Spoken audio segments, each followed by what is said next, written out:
ఏపీలో కూడా రోడ్లు రక్తమూడాయి. 2 వేర్వేరు ప్రమాదాల్లో 6 చనిపోయారు. అనకాపల్లి జిల్లాలో రోడ్డు ప్రమాదంలో గాయపడిన వారికి సకాలంలో వైద్య సహాయం అందేలా చేసి మానవత్వం చాటుకున్నారు హోంమంత్రి అనిత.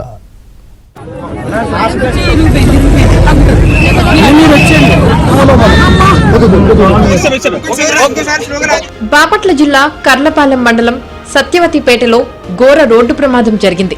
అర్ధరాత్రి దాటాక 1 గంట సమయంలో కారు, లారీ ఢీకొన్నాయి.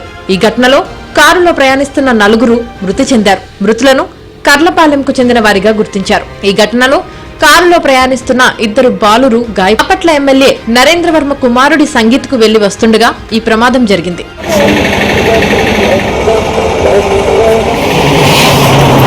రోడ్డు ప్రమాదంలో గాయపడిన క్షతగాత్రులకు సకాలంలో వైద్య సహాయం అందేలా చేసి ఏపీ హోంమంత్రి అనిత మానవత్వం చాటుకున్నారు.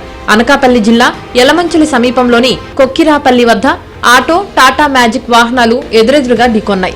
ఈ ప్రమాదంలో పలువురు గాయపడ్డారు. అదే సమయంలో విశాఖ నుంచి పాయకారావుపేటకు వెళ్తున్న మంత్రి అనిత ప్రమాదాన్ని గమనించి తక్షణమే క్షతగాత్రులను తన కాన్వాయ్ వాహనాల్లో సమీప ఆసుపత్రికి తరలించారు. బాధితులకు ధైర్యం చెప్పి అవసరమైన వైద్యం అందేలా చర్యలు తీసుకున్నారు. ఆ తర్వాత యలమంచిలి ప్రభుత్వ ఆసుపత్రికి వెళ్లి క్షతగాత్రులను పరామర్శించారు.